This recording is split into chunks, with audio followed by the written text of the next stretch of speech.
Oke, Assalamualaikum warahmatullahi wabarakatuh. Selamat beraktivitas teman-teman. Perkenalkan, nama saya Ahmad Hamim Fitrianto dan kali ini saya akan berbagi cerita tentang pengalaman saya mengajar bahasa Indonesia di UPT SMP Negeri 3 Gresik. UPT SMP Negeri 3 Gresik merupakan sekolah yang menerapkan kurikulum sekolah penggerak. Kurikulum sekolah penggerak ini mengusung konsep merdeka belajar dan mencetak profil pelajar Pancasila. Dalam mewujudkan pembelajaran yang bermakna, pendidik tentunya membutuhkan modul ajar atau yang biasa kita kenal dengan rencana pembelajaran. Rencana pembelajaran yang kita susun tentunya harus mengusung konsep merdeka belajar dan profil pelajar Pancasila. Apa saja yang perlu kita siapkan? Kita harus menentukan sumber belajar, media pembelajaran, strategi pembelajaran, dan asesmen. Sebelum menentukan modul ajar, pendidik sebaiknya juga harus mampu mengetahui kondisi sekolah dan lingkungan belajar peserta didik. Hal ini dimaksudkan supaya perencanaan yang disusun dapat diterapkan dengan maksimal. Dengan perencanaan yang maksimal, kegiatan pembelajaran diharapkan dapat bermakna bagi peserta didik.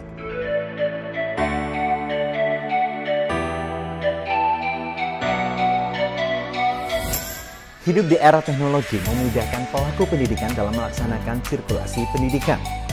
Pendidik dan peserta didik dapat dengan mudah memilih sumber belajar yang ada di internet, baik e-book ataupun jurnal ilmiah secara percuma. Media pembelajaran pun sangat beragam. Pendidik dapat dengan mudah memilih salah satu dari ragam media pembelajaran elektronik yang relevan dan disukai oleh peserta didik. Selain itu, muncul pula pendekatan pembelajaran baru, yakni pembelajaran daring dan luring, yang akhirnya menuntut pendidik untuk menentukan model pembelajaran yang tepat. Pembelajaran diferensiasi menjadi jawaban yang tepat untuk memerdekakan belajar peserta didik dan sesuai dengan situasi fenomena global. Pembelajaran berdiferensiasi merupakan pembelajaran yang berorientasi pada masing-masing peserta didik. Karena setiap individu berbeda dan istimewa, pelayanan pembelajaran pun tentu haruslah berdiferensiasi. Pembelajaran berdiferensiasi memiliki beberapa fokus, yakni berdiferensiasi konten, berdiferensiasi proses, dan berdiferensiasi produk. Baiklah, kali ini saya akan bercerita tentang pengalaman saya ketika mengajar dengan pembelajaran yang relevan dewasa ini. Mulanya saya membuat modul ajar yang di dalamnya tentu ada sumber, media, strategi, dan asesmen. Untuk sumber belajar, saya memilih buku teks yang telah disediakan oleh pemerintah karena di dalamnya telah terdapat berbagai macam kebutuhan peserta didik sesuai dengan minat mereka. Kemudian untuk media, saya menggunakan Jamboard. Nah, saya akan menunjukkan Anda Jamboardnya. Jamboard ini saya gunakan sebagai bentuk media pembelajaran yang dapat digunakan baik daring maupun luring. Asesmen yang digunakan adalah asesmen diagnostik dan formatif. Asesmen diagnostik dilaksanakan untuk mengukur kesiapan, minat belajar, dan lingkungan belajar peserta didik. Hal ini berguna untuk menentukan model pembelajaran diferensiasi yang digunakan. Asesmen formatif digunakan untuk mengukur pemahaman peserta didik setelah mengikuti pembelajaran. Seperti yang telah dijelaskan sebelumnya, asesmen diagnostik memberikan gambaran tentang kesiapan, minat belajar, dan lingkungan peserta didik. Hal ini berguna sebagai rujukan dalam penentuan model pembelajaran diferensiasi yang akan dilaksanakan di dalam kelas. Berdasarkan minat, peserta didik kali ini dikelompokkan menjadi dua kelompok. Yang pertama adalah kelompok membaca teks dengan gambar. Yang kedua, kelompok membaca teks tanpa gambar. Nah, daripada bingung, mari kita periksa bersama-sama. Ikuti saya.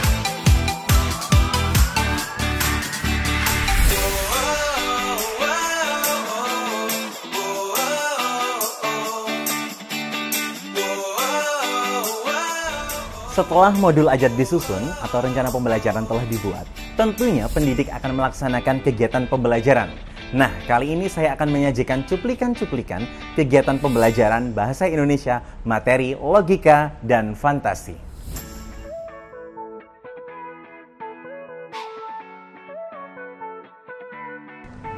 Peserta didik mulainya mengucapkan salam dan berdoa. Dilanjutkan dengan menyimak presensi dan tujuan pembelajaran. Setelah itu, peserta didik menyimak pertanyaan pemantik yang menggiring peserta didik untuk masuk ke dalam inti pembelajaran. Pertanyaan pemantik yang saya gunakan terkait pengalaman peserta didik dalam melihat film kartun atau animasi. Selanjutnya, guru mempersilahkan peserta didik untuk menggunakan gawainya. Saya menyiapkan pembelajaran logika dengan soal narasi yang disajikan dengan ilustrasi pada Jamboard. Peserta didik menyimak narasi dan menjawab pertanyaan terkait teks narasi untuk logika. Peserta didik bergantian menjawab pertanyaan di halaman kosong pada Jamboard dengan menggunakan sticky notes.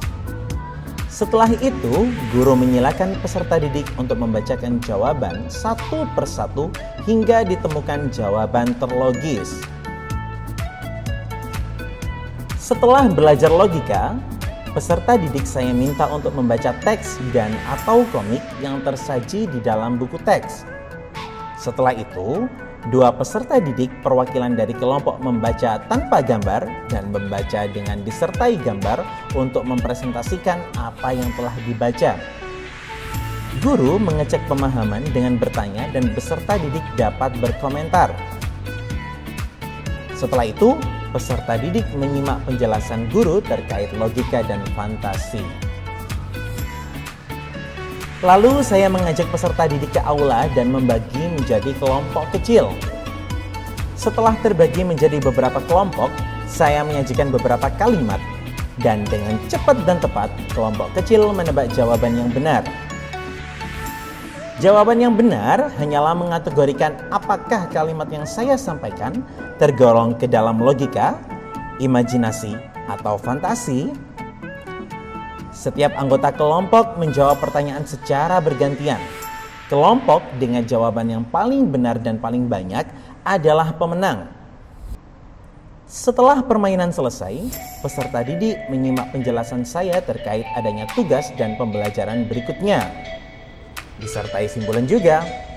Lalu, peserta didik berdoa dan mengucapkan salam. Profil belajar Pancasila. Yes!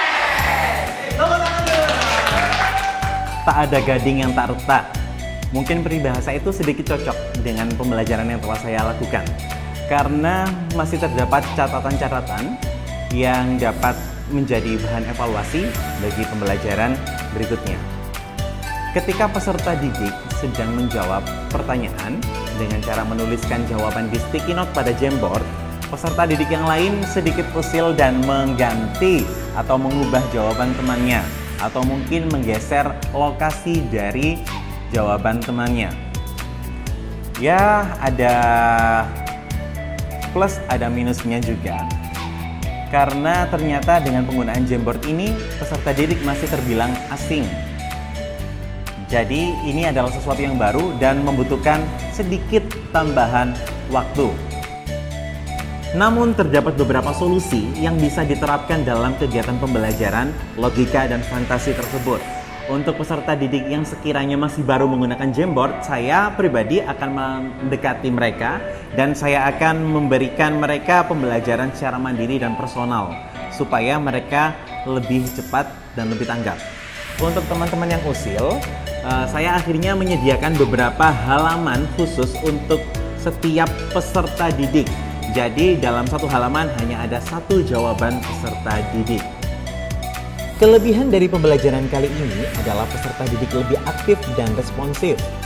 Penggunaan media Jamboard, berdiferensiasi konten, dan permainan kelompok menjadikan peserta didik antusias dan semangat mengikuti alur pembelajaran. Bila siang berubah menjadi senja, tentulah indah sembura cahaya.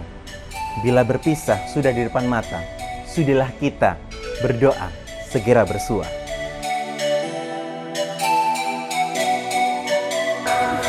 Saya suka pelajarannya karena memakai teknologi. Saya suka pembelajaran komik hari ini karena isi komik tersebut tentang bacaan yang saya sukai dan dari komik tersebut membuat saya terhibur.